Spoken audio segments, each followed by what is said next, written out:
सबसे बड़ा अन्याय तो तब होता है जब 3-3.5 रुपए डीजल पेट्रोल के बढ़ाए जाते हैं। अनुराग भदौरिया जो लींबू लेकर आते थे आज कुछ बोलने को तैयार नहीं है। जो महिला 1-1 लाख रुपए मांग रही है उस पर अनुराग भदौरिया कुछ बोलने को तैयार नहीं है।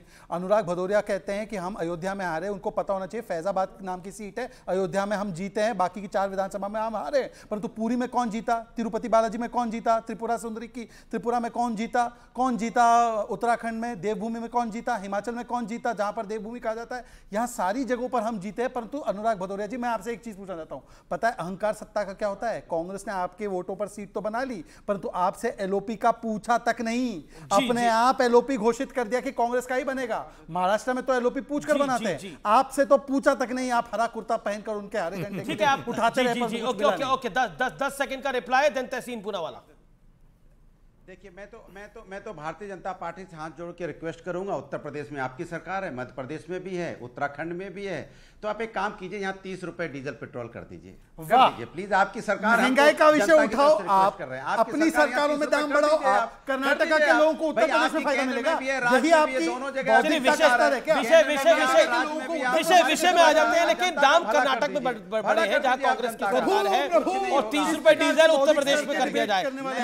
लेकिन ये कमाल का लॉजिक है। लेकिन एक बात, Tehseen Poonawalla on screen, no one else. Tehseen Poonawalla, जो बात आचार्य जी ने बोली उस बात को में फैक्ट्स हैं कि वायनाड में मुस्लिम वोटर्स की संख्या 40% है, क्रिश्चियन 20% है, और कांग्रेस को वहां मुस्लिम लीग का समर्थन भी है, तो एक एडवांटेज है बड़ी।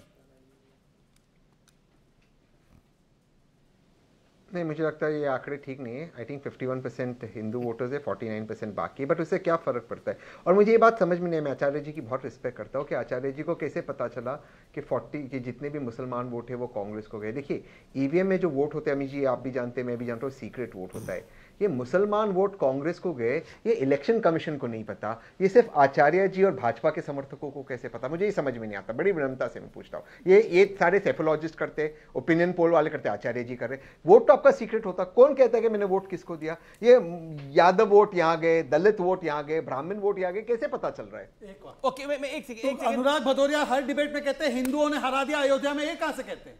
ओके, ये हिंदुओं ने अयोध्या में हरा दिया जबकि अयोध्या में हम जीते हैं, ये कहां से अनुराग भदौरिया? उसका जवाब देता हूं। पूछा गया आचार्य जी से, सवाल पूछा गया, मैं उसका जवाब देता हूं, मैं उसका जवाब। देखिए तहसीन भाई, बहुत आप एक अजीब सा सवाल कर रहे हैं। ये तो पोलिंग के बूथ से पता चल जाता है, तो हालांकि मैं उस गंभीरता, उस गहराई में नहीं जाना चाहता। पोलिंग बूथ जहां होता है, मान लीजिएगा 1000 वोट हैं, 900 वोट एक तरफा पड़ा, वो तो रिकॉर्ड पे है, आप नेट से चेक कर सकते हैं, इलेक्शन कमीशन की वेबसाइट पे। पर मैं अभी इस विषय पर नहीं जाना था, जो मैंने कहना था कह दिया। मुझे सिर्फ 2 बातें कहनी है। पहली बात, अमीश देवगन, कि अयोध्या न कभी हारी है और न कभी हारेगी।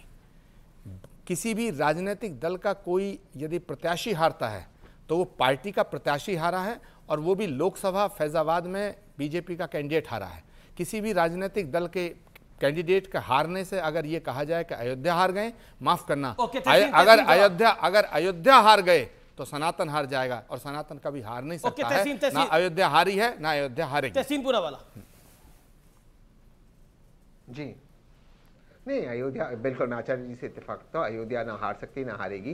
ये सारी चीज़ें नहीं है, चुनाव है, कोई जीतता है कोई हारता है, ये महत्वपूर्ण नहीं है। महत्वपूर्ण चीज़ ये है कि अब जो है आने वाले राज्यों के चुनाव में क्या होगा। और जहाँ तक मेरा अनुमान है, मैं जानता हूँ कि आपका ब्रेकिंग न्यूज़ है, किरण जी ने रिजाइन किया, लेकिन हरियाणा और महाराष्ट्र में कांग्रेस की सरकार बनने जा रही है। मैं आपके साथ रहूंगा अमित जी, आप मुझे बेस्ट विशेष देना। भाजपा हार रही है और एक के बाद भाजपा। ओके, बोलिए शहजाद पूनावाला। वो कह रहे हैं कि हरियाणा और महाराष्ट्र में भी जीतेंगी। वो अभी भी कह रहे हैं कि वही जीते हैं। 99 सीट तीसरी बार आने के बाद, मतलब कि 100 पार नहीं कर पा रहे तीसरी बार भी, उनके गठबंधन को उतनी सीटें नहीं मिली जितनी बीजेपी को मिली है, फिर भी वो अपने आप को ही शुभकामनाएं दे रहे हैं। Supriya Shrinate yes we did it कर रही हैं, तो ये अभी भी अपने गफलत में रहे। कुछ लोग जीत में भी विनम्र होते हैं और कुछ लोग हार का घमंड मचाते हैं, और कुछ लोग ऐसे होते हैं कि उत्तर प्रदेश को बोल रहे हैं कर्नाटका के पेट्रोल के दाम बढ़े तो उत्तर प्रदेश, ये ऐसे सभी प्रकार के लोग